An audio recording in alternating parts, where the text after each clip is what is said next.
I mean, the technology is great. You know, it's lots of fun, very helpful, makes a lot of things easy. But like anything in the world, there is too much of a good thing, you know? And I think one of the things we don't talk about is what is the balance of technology in our lives. And I would argue that for many of us, it's out of balance. We know that the chemical dopamine is released whenever we get a bing, buzz, flash, or beep from our phone or email, right? So dopamine is the exact same chemical that's released in alcohol, nicotine, and gambling, right? In other words, it can be addictive if left unbalanced. A little alcohol is great.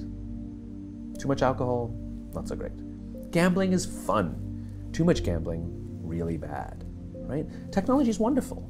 Too much technology can be very destructive and destroy our relationships, like all addictions destroy our relationships, right?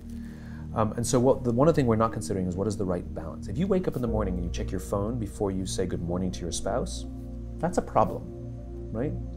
If you have phantom beeps, that's a problem. That comes from something, right?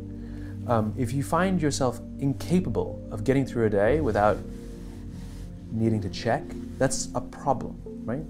Now, where it gets really dangerous is with kids, millennials. Some of them aren't kids anymore. Right. So almost all alcoholics on the planet discovered alcohol when they were children. When we're very, very young, the only thing we need is the approval of our parents, right? When we go through adolescence, we now need approval from our peers. Frustrating for our parents, very important for us because it allows us to acculturate outside of our immediate families into the larger group, right? Very stressful time, and we're supposed to learn in this time of anxiety to rely on our friends, to reach out to our friends for help. That's what we're supposed to learn. Some people, quite by accident, discover alcohol. And then they learn the numbing effects of dopamine actually help them get through the stress of adolescence. This connection, unfortunately, becomes hardwired. And so for the rest of their lives, when they face any kind of financial, career, or social stress, they don't turn to a person, they turn to the bottle, right? Now, we have age restrictions on alcohol, cigarettes, and gambling, because we know that an immature mind is not yet strong enough or mature enough to deal with the powers of these addicting chemicals, these addictive chemicals, right? So we put an age limit. We have no such age limit or age restriction on social media or cell phones, right? So ostensibly what we've done is we've thrown open the liquor cabinet and we've said to our adolescents, hey, I know this whole adolescent thing is really stressful, so here's the vodka, take as much as you need. That's basically what we've done. And so what we have is an entire generation that's growing up addicted. And like all addicts, they haven't learned the skill set of when they suffer stress to turn to a person. What they do is they turn to the device. And what that only does is increase senses of isolation and loneliness, and can actually destroy relationships. We've all had the experience where you're with somebody, walking down the street, in a meeting, out for dinner, whatever, and they pull out their phone, and you feel like an idiot, right? Or when you're talking to them and they're going, and you're sort of like, what's the point of this? Now take an entire generation that has no memory of a time before the device. We at least can reference times before cell phones and internet and social media. We at least have a point of reference. They don't. So this is their normal, that's how they feel. So you have an entire generation growing up with addiction and an increased sense of loneliness and isolation. We're already seeing the results. We're seeing increased rates of suicide amongst this generation. We're seeing increased rates of accidental deaths due to overdoses amongst this generation. We're seeing increased numbers of mass homicides, largely performed by this generation. School shootings, over 70% perpetrated by kids born after the year 1984. Schools, universities are now dealing with numbers they've never dealt with before of kids requesting leaves of absence due to depression.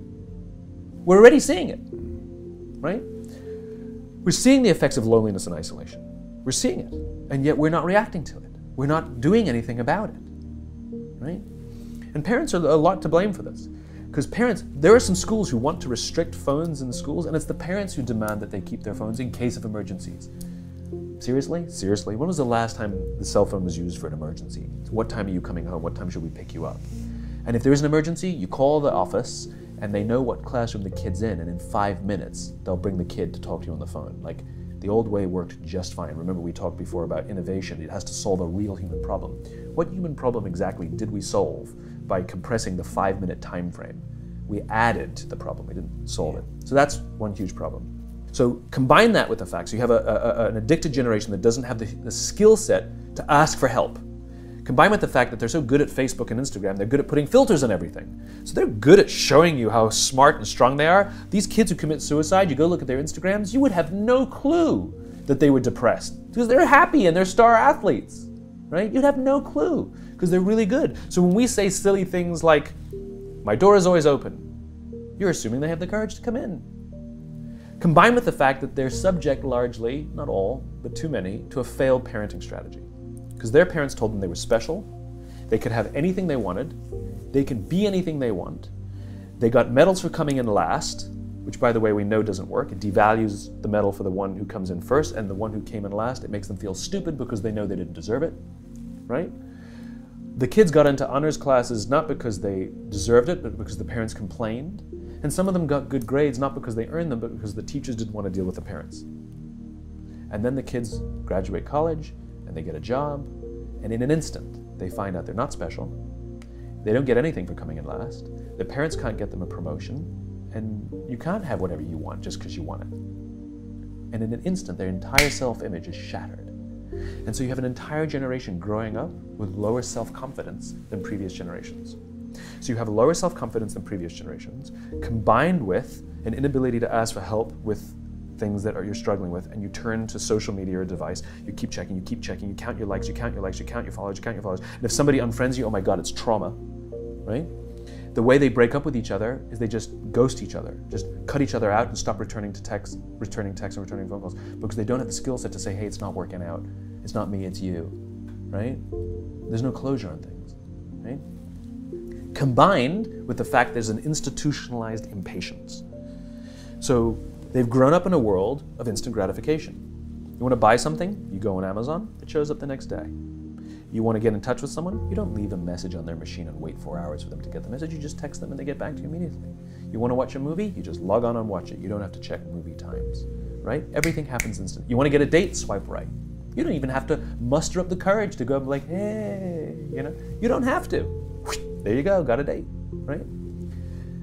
And so the problem is, they're accused of being entitled. I don't think they're entitled at all, not at all. I think they're impatient. I keep meeting these fantastic, smart, driven, ambitious, idealistic, fantastic kids who graduated school, they got a job, they want to make an impact in the world, and I go up to them and say, how's it going?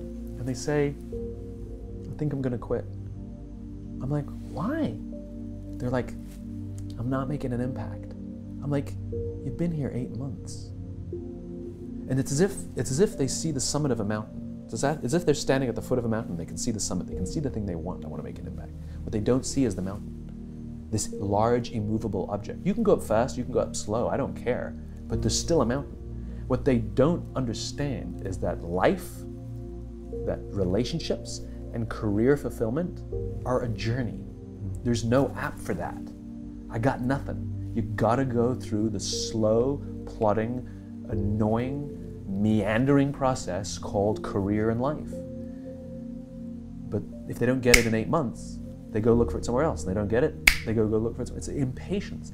And because they don't have the skill set to ask for help, and because they feel lonely, it compounds and compounds. So then we dump them in office environments that are built on theories from the 80s and 90s that prioritizes a number before a person, and no one really cares about their confidence and their personal growth. They're just numbers on a spreadsheet. And so they enter work cultures that don't help them. And the problem is they're entering the workforce at a deficit. I hear from kids. They tell me that they struggle to form deep, meaningful relationships, and the companies don't care. And so it's destructive to them as individuals, but ultimately it'll hurt the companies because more and more millennials are entering the workforce. I believe, to your point about solution, that now the responsibility on companies is even greater than it's ever been before to take care of its people. Because if the environments in which we're asking our youngest workers to work in isn't built to help them, I can't even imagine what the suicide and homicide and just the rates of depression, and accidental deaths due to overdose are going to look like in the future. It's going to reach epidemic proportions. It's already, the statistics are already alarming, and yet nobody's sounding any alarm bells. Parents have to intervene. We have to stop giving our kids free access to social media and phones at young ages. They are not ready for it. Their minds cannot cope with the dopamine. Balance is fine. You can give a kid a phone, but they can't use it in their bedroom. They can't have it at the dinner table. They can't take it to school. They can only have it up to a certain hour, and you take it away. They're children. You can take the phone away. We've got to intervene as parents. But as companies, we now have to deal with the influx of kids that are coming into our companies with addiction. Watch, I see it all the time. Walk through any office.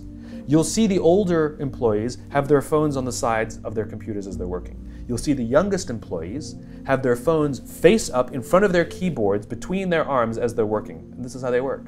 And the science is alarming. They did experiments on mice where they did the multitasking. They put flashing lights to mimic going from the computer to the cell phone, the computer to the cell phone to the TV. The mice that were exposed to the changing lights, it took them 3 times longer to solve a maze than the mice that weren't, and the damage was permanent. It didn't improve when they stopped the lights. And leadership now is even more important. Yeah. And the leaders now are even more irresponsible. You are responsible for the lives of human beings, and some of these human beings are your children. So okay, you bastard CEO who thinks all the stuff that I talk about is craziness, and you don't have time to make these changes. This is, I hear, we don't have time. It's a war out there. I've actually heard executives tell me that. It's a war out there. I don't have time for this leadership stuff. I know guys who go to war, and I'll tell you, it's not a war, what you're going through. You tinker with money. It's not a war. You do have time for this. And if it's really that way, then what were you doing when it wasn't a war? It's even more, it's what an indictment that in peaceful times, when times were good, that you weren't focusing on this stuff, right? But my point is a lot of these executives have children of this age working at other companies. And my question is, would you like those other companies? Would you like those other executives to care about the growth of your child, the confidence of your child, the career success of your child? Would you like those other companies to help your kids learn the skills of social interaction, the ability to ask for and receive help? Would you like their jobs to give that to them? Set the example. Do it for other people's children. Every single employee, 100% is someone's daughter. 100%. And if you want someone to take responsibility for the life of your children in their company, then why don't we start taking responsibility for the lives of the children in our company?